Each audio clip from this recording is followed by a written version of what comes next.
मुलांनो, आज आपण सर्वनाम हा व्याकरणातील घटक अभ्यासणार आहोत. याआधी आपण नाम म्हणजे काय हे अभ्यासले. नाम म्हणजे एखाद्या व्यक्तीला, वस्तूला दिलेले नाव म्हणजेच नाम होय. त्याच पद्धतीने आपण नामाचे उपप्रकारही पाहिले. तर आज आपण सर्वनाम हा उपघटक अभ्यासू. सर्वनाम म्हणजे काय? नामाऐवजी वापरला जाणारा शब्द म्हणजेच सर्वनाम. उदाहरणार्थ मी, तू, तो, हा, कोण, काय, आपण ही सर्व उदाहरणे सर्वनामांचीच आहेत. मी शाळेतूनच आलो. या ठिकाणी मी हे सर्वनाम आहे. आम्ही उद्या सहलीला जाऊ. या ठिकाणी आम्ही हे सर्वनाम आहे. सर्वनामाचे एकूण 6 प्रकार आहेत. पहिला प्रकार आहे पुरुषवाचक सर्वनाम, 2 दर्शक सर्वनाम, 3 संबंधी सर्वनाम, 4 प्रश्नार्थक सर्वनाम, 5 अनिश्चित सर्वनाम, 6 आत्मवाचक सर्वनाम. त्यापैकी आपण पहिला प्रकार अभ्यासू.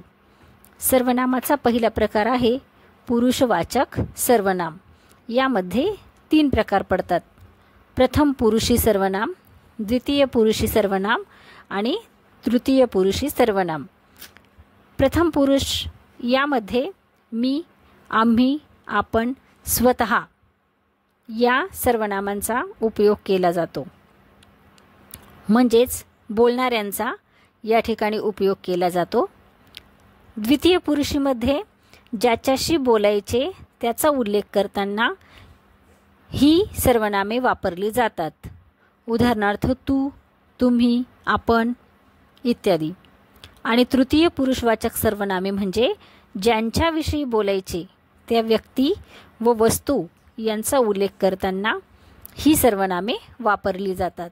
उदाहरणार्थ तो, ती, ते. आता पुढचा प्रकार बघू आपण.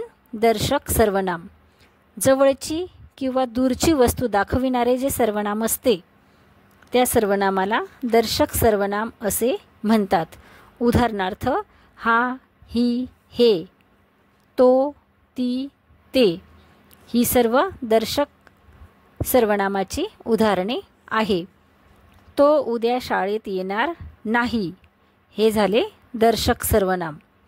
त्यानंतर पुढचा प्रकार आहे संबंधी सर्वनाम. पुढे येणाऱ्या नामाशी संबंध दाखवणारे सर्वनाम. म्हणजेच वाक्यात पुढे येणाऱ्या दर्शक नामाशी संबंध दाखविणाऱ्या सर्वनामांना संबंधी सर्वनाम असे म्हणतात. उदाहरणार्थ जो, जी, जे. याचं मी तुम्हाला वाक्यात उदाहरण देते.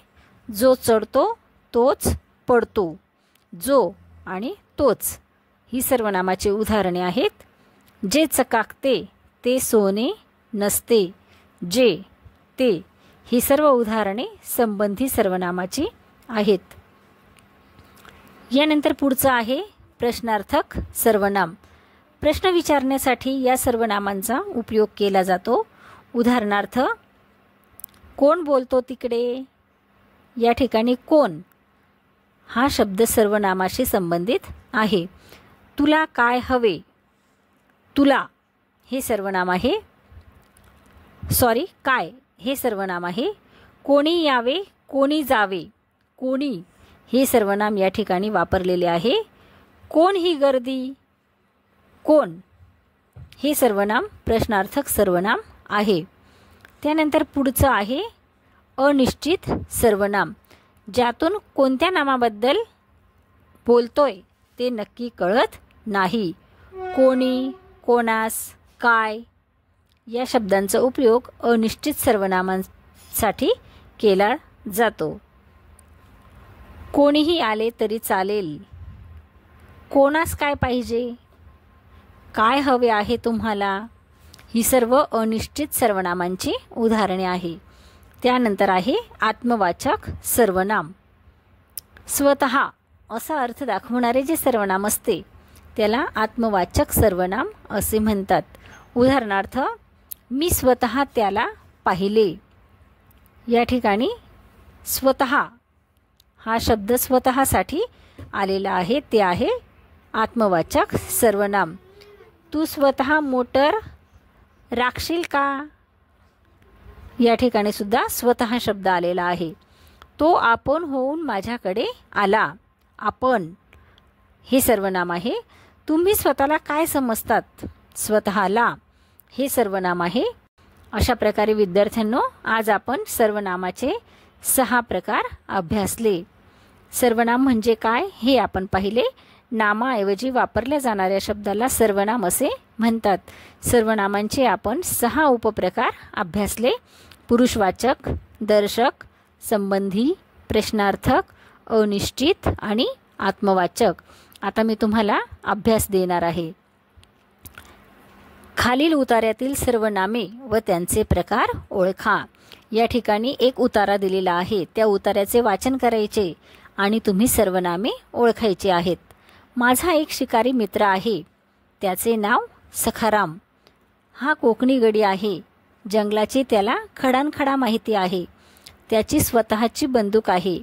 एके दिवशी त्यांनी मला विचारले, काय येता का आज आपण शिकारीला? शोधा बरं तुम्ही. बरोबर. आता मी तुम्हाला सांगते.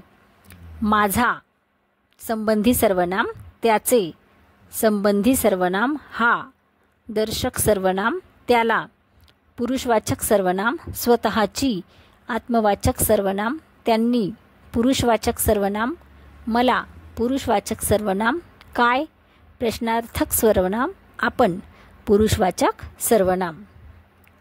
अशा प्रकारे आज आपण सर्वनाम हा घटक अभ्यासला.